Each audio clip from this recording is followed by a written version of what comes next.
దేవునికి వందనాలు చెల్లిస్తున్నాను. ఈ కార్యక్రమం ద్వారా మిమ్మల్ని ఇలా కలుసుకోవడం చాలా సంతోషకరంగా ఉన్నది.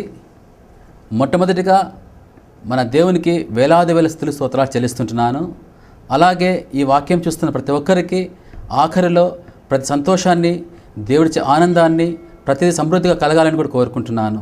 ఈరోజు సారాంశము దేవుని ప్రేమ. ఇది అందరికీ తెలిసిన విషయమే అండి. ఒకరోజు ఒక ఫ్రెండ్ ఇలా అడిగారండి, మనము దేవుణ్ణి ప్రేమించాలా లేదా దేవునికి భయపడాలా అని. ఇక్కడ మీకు ఒక వివరణ ఇస్తాను. అదేంటంటే, మన దేవుడు రాజాదిరాజు, ప్రభువులకు ప్రభువు. ఆ రాజుకు మన కుమారులము కుమార్తెలుగా ఉంటున్నాం. దేవుడు ఏనాడు భయంతో ఉండాలని కోరుకోడండి. ముఖ్యంగా చూసినట్లయితే ఆదికాండము 1వ అధ్యాయము 27వ వచనం, దేవుడు తన స్వరూపమందు నరుని సృజించెను. అవునండి, మనమంతా దేవుని స్వరూపమై ఉంటున్నాం. కాబట్టి అలాంటి దేవుణ్ణి మనం ప్రేమించాలంతే. ప్రేమించడం అనేది చాలా అర్థాలు ఉంటున్నాయి. దాన్ని ముందు మనం తెలుసుకుంటున్నాం. ఈ ప్రేమ గురించి తెలుసుకోవాలంటే 91వ కీర్తనలో మొత్తం చాలా అధ్యాయాలన్నీ, ఆ వచనాలన్నీ మనం చూస్తుంటాం. దేవుడు ఆయన ప్రేమిస్తే దేవుడు మనకిచ్చే గొప్ప తలాంతులు, గొప్ప ఆశీర్వాదాలు, సంతోషాలు అన్నీ అందులో చూస్తాం. మరి ముఖ్యంగా మనం బైబిల్లో చదువుతున్నప్పుడు బంగారు వాక్యాల గురించి వింటున్నాం. ఆ బంగారు వాక్యాలంటే ఆ వాక్యంలో మంచి మంచి వాక్యాలను బంగారు వాక్యాలుగా మనము అంటూ ఉంటున్నాం. కానీ ముఖ్యంగా ఈ 91 సామ్స్లో చూసినట్లయితే ప్రతి ఒక్క వచనము, ప్రతి ఒక్క మాట బంగారు వాక్యమే అండి. అతడు నన్ను ప్రేమించుచున్నాడు గనుక నేను అతనిని తప్పించేదను. అతడు నా నామము ఎరిగినవాడు గనుక నేను అతనిని ఘనపరిచెదను. అతడు నాకు మొర్రపెట్టగా నేను అతనికి ఉత్తరం ఇచ్చేదను. శ్రమలో నేను అతనికి తోడై ఉండేదను. అతన్ని విడిపించి అతన్ని గొప్ప చేసేదను. దీర్ఘాయు చేత అతనిని తృప్తిపరచెదను. నా రక్షణ అతనికి చూపించేదను. ఎంత మంచి వాక్యం అండి ఇది. ఇక్కడ దేవుడు ఏం కోరుకుంటున్నాడంటే, అతడు నన్ను ప్రేమిస్తున్నాడు గనక నేను అతన్ని తప్పించేదను. అంటే ముఖ్యంగా దేవుడిని మనం ప్రేమిస్తే చాలండి, దేవుడు మనకు ఘనపరుస్తాడు. ఇక్కడ ముఖ్యంగా ప్రేమ అనే దానికి ఏంటి అర్థం అంటే, మనం ఎప్పుడైనా మనం దేవుని ప్రేమించినట్లయితే ఆటోమేటిక్గా సాతానును మనము ద్వేషిస్తాం. ఎందుకంటే దేవునికి సాతానుకు సంబంధమే లేదు. అంటే ఇక్కడ మనం దేవుని ప్రేమించిన వారమైతే ఆటోమేటిక్గా సాతానును మనము ద్వేషించే వారంగా ఉంటున్నాం. మన దేవుడు అతి పరిశుద్ధమైన దేవుడు. ఈ లోకంలో చాలామంది అంటుంటాము, దేవా నేను ప్రేమిస్తున్నాను, మీరు కూడా రండి అంటాం. కానీ మన హృదయంలో ఆల్రెడీ సాతాన్ని పెట్టుకొని దేవుని రమ్మంటున్నాం. కానీ మన హృదయంలో ఎలా దేవుడు వస్తాడండి? దేవుడు రావాలంటే మన హృదయం దేవునికి అప్పగించినప్పుడు, అంటే సాతానుకు చోటు ఇవ్వనప్పుడే దేవుడు మన హృదయంలోకి వస్తాడు. చాలాసార్లు నేను కొన్ని వింటూ ఉన్నాను, ఈ లోకంలో మనం భక్తిగా ఉంటే ఈ లోకంలో చాలా కోల్పోవాల్సి వస్తుంది, ఈ లోక సంతోషాన్ని కోల్పోవాల్సి వస్తుంది. భక్తిగా ఉంటే మనం చాలా నష్టపోవాల్సి వస్తుంది అంటున్నాం. అది చాలా పొరపాటు అండి. ఈ లోకంలో దేవుని ప్రేమిస్తే మనం నష్టపోయేది ఏమీ లేదు, కానీ ఎన్నో సంపాదించుకోవచ్చు. ఈ గ్రంథంలో ఈ 91 సామ్స్లో చూస్తున్నట్లయితే దేవుని ప్రేమిస్తే మనకు వచ్చే సంతోషమైన విషయాలన్నీ ఇక్కడ ఉంటున్నాయి. అలాగే సాతాను ప్రేమించినప్పుడు సాతాను తెచ్చేది రోగము, కన్నీరు, బాధ, దుఃఖము, చివరికి నరకం వస్తుందండి. అలాంటి నరకాన్ని తెచ్చే సాతాను మనకు కావాలా లేదా దేవుడిచ్చే పరలోకం మనకు కావాలనుకున్నప్పుడు ఖచ్చితంగా ప్రతి ఒక్కరూ ఆ పరలోకాన్నే కోరుకుంటారు. ఎందుకంటే ఆ పరలోకం కోసమే చాలామంది మనం జీవిస్తూ ఉంటున్నాము. ఇక ముఖ్యంగా యేసుక్రీస్తు 2000 సంవత్సరాల కిందట ఈ లోకంలోకి వచ్చాడు. ఎందుకు వచ్చాడండి? కేవలం మన పాపాలను తన శిలువ మీద మోయడానికే ఇక్కడికి వచ్చాడు. ఎందుకు అవసరం వచ్చింది? తన దేవాది దేవునికి ఏకైక కుమారుని యేసుక్రీస్తును ఇక్కడికి పంపించాడు దేవుడు మనల్ని ప్రేమించినందుకు. ఎంత ప్రేమించాడంటే, మనం లోక పాపానంతా తన భుజస్కంధాల మీద వేసుకొని శిలువలో బలియాగమయ్యాడు. అంత ప్రేమ మనకు దేవుడు చూపించాడు. ఇంకా దేవుని ప్రేమను మనం చూస్తూ ఉంటే అదే శిలువలో దేవునికి ప్రక్కన, యేసుక్రీస్తు ప్రక్కన ఒక దొంగ కూడా శిలువ వేయబడ్డాడు. అప్పుడు ఆఖరిగా అడుగుతాడు దొంగ, నేను పాపిని, నాకు రక్షణ ఉన్నదా? నిశ్చితమైతే నన్ను కాపాడు ప్రభువా అని కోరుకున్నప్పుడు దేవుడు అనొచ్చు, సరే నేను క్షమిస్తానంటే అయిపోతుంది, అతనికి సంతోషం కలుగుతుంది. కానీ దేవుడు ఎలా అన్నాడు? ఎంత ప్రేమించాడో! నరకయాతన అనుభవిస్తున్నాడు శిలువలో యేసుక్రీస్తు. కొరడాలతో కొట్టారు, దేవునికి అన్యాయం తీర్పు తీర్చారు. రోమా సామ్రాజ్యం ప్రకారం కూడా శిక్షలో ఏదో ఒకటి అమలుపరచాలి. మన దేవునికి 39 కొరడా దెబ్బలు లేదంటే సిలువ వేయాలి. 2 శిక్షలో వేశారు. మన కోసం తన సిలువలో బలియాగమయ్యాడు. అంత భయంకరంగా దెబ్బలు తిన్న తర్వాత కూడా తిరిగి అతని సిలువ వేశారు. ఎంత భయంకరమైన అన్యాయపు తీర్పు అంటే, అంతకంటే అన్యాయమైన తీర్పు మరొకటి లేదు. అలాంటి సమయంలో తను చావు బతుకులో ఉన్న మధ్యలో దొంగకు సంతోషకరమైన వార్తను దేవుడు అప్పుడు కూడా అతనికి ఇచ్చాడు. ఏమిచ్చాడు అక్కడ చూస్తే, నేడు నీవు నాతో కూడా ప్రదేశంలో ఉండు అంటాడు. ఎంత గొప్ప ప్రేమ అంటే దేవుని ప్రేమ. అవును, నేడు అంటే అదే సమయంలో చనిపోయిన వెంటనే ఆ దొంగ కూడా యేసుక్రీస్తుతో పాటు పరదేశులకు వెళ్ళాడు అని చూస్తాం లేఖన భాగాలు. అంటే దేవుడు ఎంత ప్రేమించాడు మనల్ని, తన ప్రాణాన్ని పెట్టుతూ కూడా అతను ప్రేమించినంత ప్రేమ మనకు దేవుడు మనకిచ్చాడు.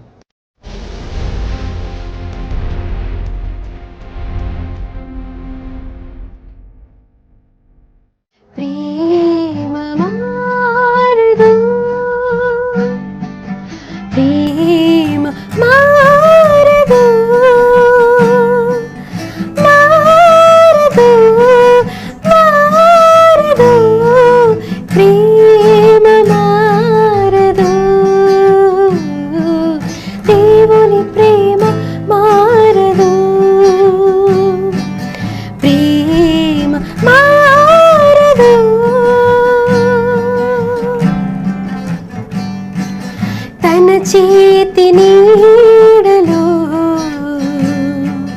నన్ను దాచెను, తన కల్వరి ప్రేమతో నన్ను మార్చెను. తన చేతి నీడలో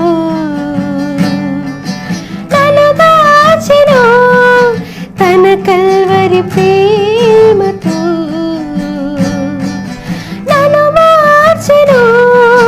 నా గురీసి నా గమ్యం వేసి, నా గురీసి నా గమ్యం వేసి, ఆయన ప్రేమలో పయనించి ఆయన జీవమై ప్రభవింతు.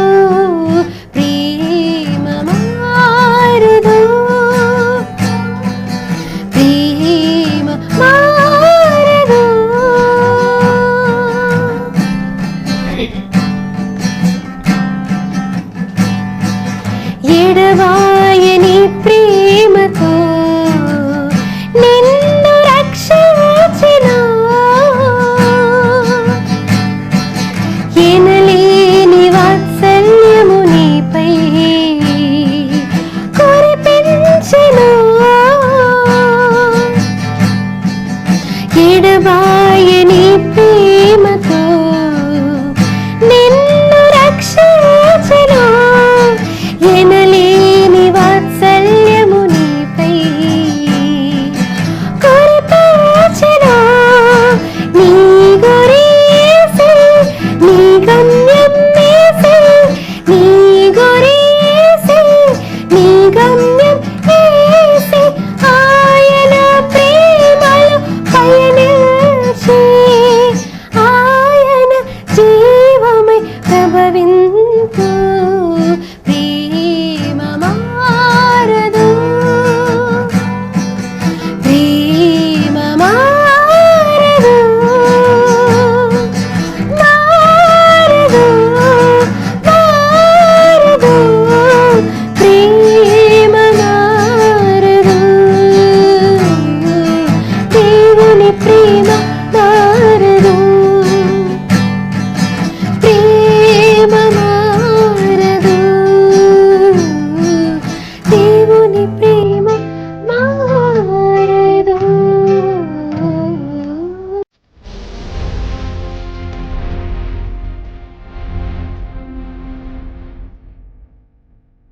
మనం దేవుని ప్రేమిస్తే ఈ లోకంలో కొన్ని కోల్పోవాల్సి వస్తుందని చాలామంది అనుకుంటున్నారు. ఎంత పొరపాటు అంటే, దేవుని మనం ప్రేమించినట్లయితే ఈ లోకంలో ఎన్నో సంతోషాలు కలుగుతాయి. దేవుని ప్రేమిస్తే మన ఆరోగ్యం చక్కబడుతుంది, దేవుని ప్రేమిస్తే మనకు చక్కటి పెళ్ళి అవుతుంది, దేవుని ప్రేమిస్తే మన పిల్లలకు మంచి ఆరోగ్యం ఉంటుంది, దేవుని ప్రేమిస్తే మన పిల్లలకు మంచి చదువు ఇస్తాడు. అలాంటి దేవుని ప్రేమను మనం ఎందుకు కాదనాలి లోకంలో? అది చాలా పొరపాటుగా అనుకుంటున్నాం, కానీ ఇది నిజమండి. దేవుని ప్రేమిస్తే సమృద్ధి అయిన జీవితాన్ని దేవుడు మనకు ఈ లోకంలో ఇవ్వనై ఉంటున్నాడు. మన దేవుడు ఎప్పుడు మన పాపాలను దోషాలను లెక్కవేసే దేవుడు కాదండి.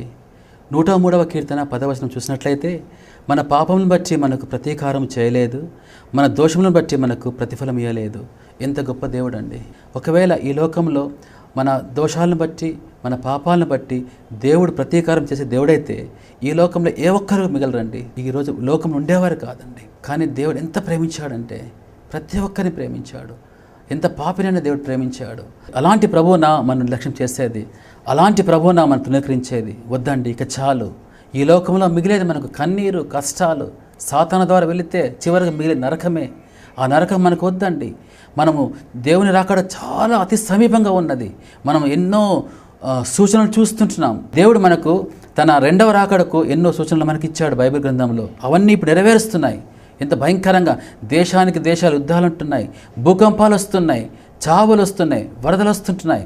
అన్యాయము పెట్టరేగిపోయింది, అక్రమం పెట్టరేగిపోయింది. ధనం సంపాదిస్తున్నారు, అన్యాయం చేసేవాళ్ళు అన్యాయం చేస్తున్నారు, అక్రమం చేసేవాళ్ళు అక్రమం చేస్తున్నారు.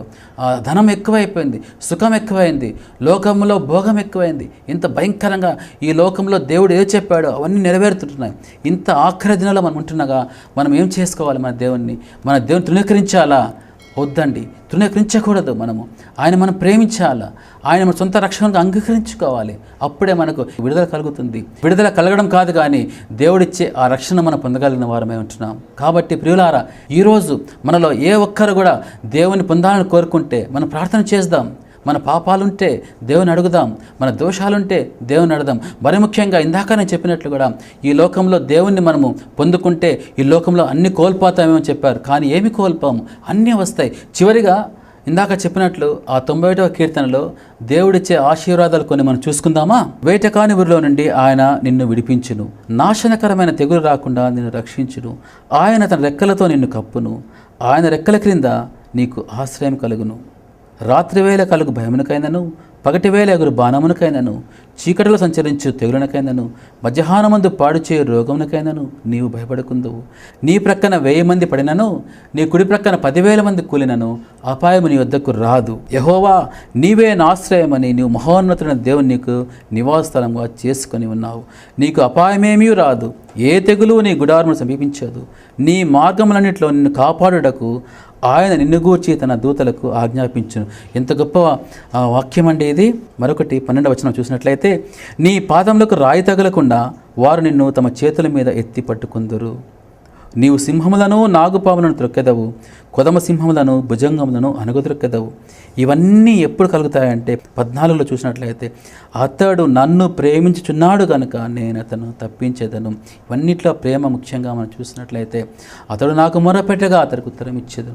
శ్రమలో తోడే ఉంటాడు, మనకు దీర్ఘాయుస్తాడు ఈ లోకంలో. ఆ చివరిగా రక్షణ కూడా మనకి ఇస్తాడు.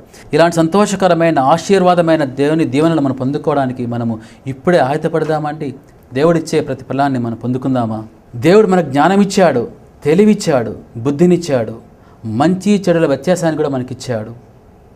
ఒకవేళ మనలో పాపం చేసినట్లయితే ఆ పాపం ఇతరులకు తెలియదు, కానీ మన హృదయాన్ని గుచ్చుకుంటుంది. ఆ పాపం మన జ్ఞానం ఇచ్చాడు కాబట్టి, ఆ హృదయం ఉంది కాబట్టి మనస్సాక్షిని గుచ్చుకుంటుంది. మన పాపం చేసినప్పుడు ఆ పాపానికి దూరం కావాలని మనం కోరుకుంటున్నాం, కానీ కొన్నిసార్లు ఆ పాపానికి దూరం కాలేకపోతాం. ఎందుకంటే ఇందాక చెప్పాను, ఈ లోకంలో ఆ పాపాన్ని వదులుకుంటే అన్నీ వదులుకుంటామేమని. అబద్ధం అండి. పాపాన్ని వదులుకుంటే పాపాన్ని వదులుకుంటామంతే, దేవుని దగ్గర తీసుకున్నట్లు అవుతుంది అది. కానీ దేవుడిచ్చే రక్షణను మనం పొందగలిగితే ఈ లోకంలో సంతోషాన్ని కాకుండా, దీర్ఘాయువునే కాకుండా పరలోకాన్ని కూడా పొందుతాము.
నిమిషములో క్షమించువాడు, నీ సంకటములను కుదుర్చువాడు, మేలుతో నీ హృదయమును తృప్తిపరచు న్యాయవంతుడైన దేవుడు.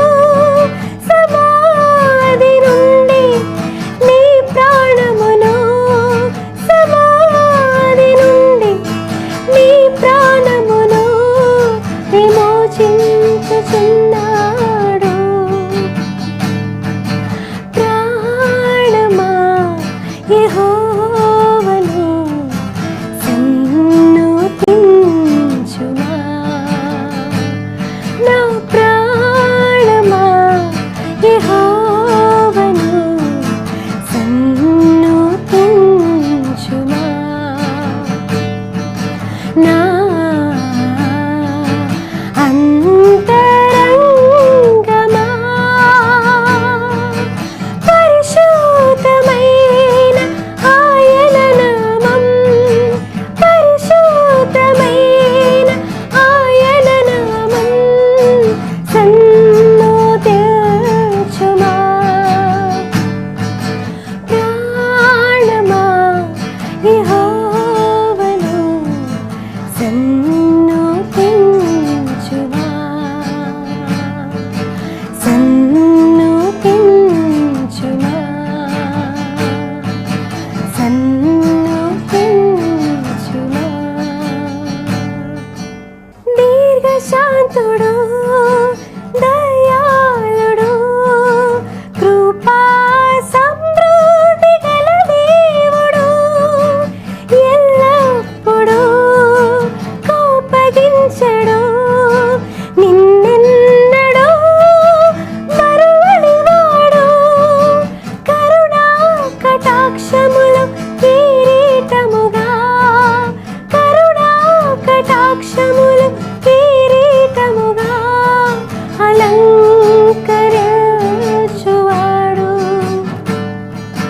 ప్రాణమా యెహోవాను సన్నుతించుమా, నా ప్రాణమా యెహోవాను సన్నుతించుమా, సన్నుతించుమా,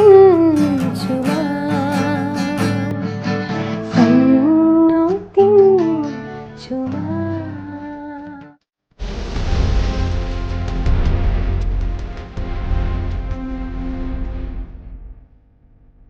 ప్రియులారా, ఇంత గొప్ప దేవుణ్ణి మనం నిర్లక్ష్యం చేయకూడదండి. ఇప్పుడే ప్రార్థన చేద్దాం. మరి ముఖ్యంగా ఇక్కడ కార్యక్రమాన్ని చూస్తున్న ప్రతి ఒక్కరిలో వారికి మీకు ఏ సమస్య ఉన్నదో, ఏ బాధ ఉన్నదో, ఏ కష్టం ఉన్నదో ప్రతిదీ దేవుని దగ్గర అడుగుదామండి. ఇప్పుడే ప్రార్థన చేద్దాం. ప్రార్థిద్దామా? ప్రభా, పరలోకమున మా తండ్రి, మా రక్షక, మీకే స్తుతులు స్తోత్రాలు చెల్లిస్తుంటున్నాం ప్రభా. మరి ముఖ్యంగా ఈ కార్యక్రమాన్ని చూస్తున్న ప్రతి ఒక్కరిని నాయన పేరు పేరున దీవించి ఆశీర్వదించమని ప్రార్థన చేస్తున్నాం. నాయన ఈ కార్యక్రమాన్ని చూస్తున్న ప్రతి ఒక్కరిలో ఎలాంటి బాధ ఉన్నదో, ఎలాంటి కష్టం ఉన్నదో, ఎలాంటి అనారోగ్యం ఉన్నదో ప్రతిదీ ముట్టండి ప్రభా. ముఖ్యంగా మీ రక్షణను వారికి చూపించమని ప్రార్థన చేస్తుంటున్నాం ప్రభా. ఒక రక్షణ నుంచి నాయన తప్పిపోయి ఉంటే తిరిగి వారిని తీసుకురామని ప్రార్థన చేస్తున్నాం ప్రభా. ఇందాక నాయన ప్రార్థన వాక్యంలో మీరు చెప్పినట్లు నాయన, అవును ప్రభా, నాయన ఈ లోకంలో నాయన మిమ్మల్ని పొందుకుంటే ఎన్నో కోల్పోవలసిందని అనుకుంటున్న ప్రతి ఒక్కరిని అది నిజము కాదు. ఈ లోకంలో మిమ్మల్ని పొందుకుంటే ప్రతిదీ పొందుకుంటున్నామని, దీర్ఘాయుని ఈ లోకంలో పొందుకుంటున్నాం. సమస్యలలో ప్రతీకారము నాయన, ప్రతీకారం అవసరం లేదు నాయన. సమస్యలందు నాయన మీ ప్రతిఫలం మీకు వస్తుంది ప్రభా. సమస్యలలో నాయన సమాధానం ఇచ్చే దేవుడే ఉంటున్నందుకు మీకు స్తోత్రాలు చెల్లిస్తున్నాం. ఆ గొప్ప రక్షణను తెలుసుకొని నాయన ప్రతి ఒక్కరూ నాయన, అవును ప్రభా, ముందుకు రావాలి ప్రభా. రక్షణ ఎదురు దయచేయమని ప్రార్థిస్తున్నాం. రక్షణను దయచేయండి ప్రభా. ఆ పరలోక రాజ్యాన్ని దయచేయమని ప్రార్థన చేస్తుంటున్నాం. మరి ముఖ్యంగా ఇందులో చాలామంది నాయన అనారోగ్యంతో బాధపడుతుంటున్నారు ప్రభా. ఇప్పుడే బాధపడుతూ నాయన కన్నీరు కారుస్తున్నారు ప్రభా. వారి ప్రార్థనను, వారి మరణను కూడా నాయన మీరు ఆలకించమని ప్రార్థిస్తున్నాం ప్రభా.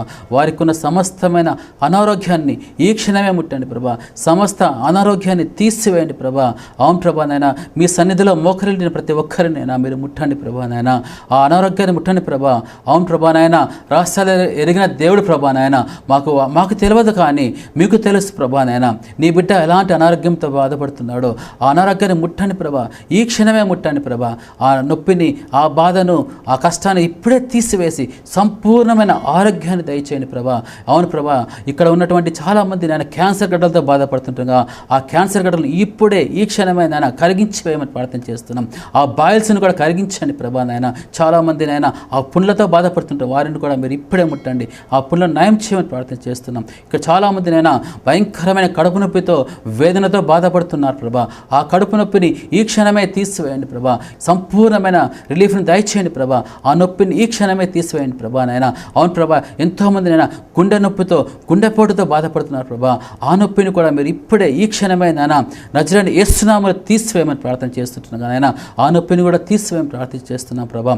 ఎవరైతే ప్రార్థనలో ఏకీభవిస్తున్నారో ప్రతి ఒక్కరిని ఆశీర్వదించండి, మెండుగా ఆశీర్వదించండి ప్రభా. వారి సమస్యలన్నీ తీర్చండి ప్రభా నాయన.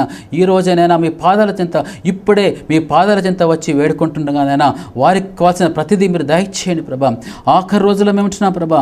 అవును ప్రభా నాయన, ఈ ఆఖరి రోజుల్లో మేము ఉంటున్నాగానైనా అవును ప్రభా, మీ రక్షణ నిర్లక్ష్యం చేస్తే అవును ప్రభా యుగాయుగాలు కాలే ఆ నరకంలో మేము ఉండవలసి ఉంటుంది ప్రభా. అలాంటి నరకాన్ని నుంచి నేను తొలగించి అవును ప్రభా మీరిచ్చే పరలోకానికి నైనా మేము వారసులుగా వెళ్ళే భాగ్యాన్ని మాకు దయచేయండి, ప్రతి ఒక్కరికి దయచేయమని ప్రార్థిస్తున్నాం ప్రభా.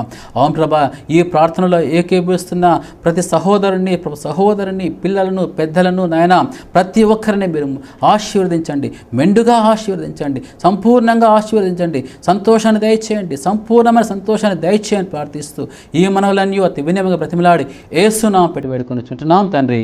ఆమేన్.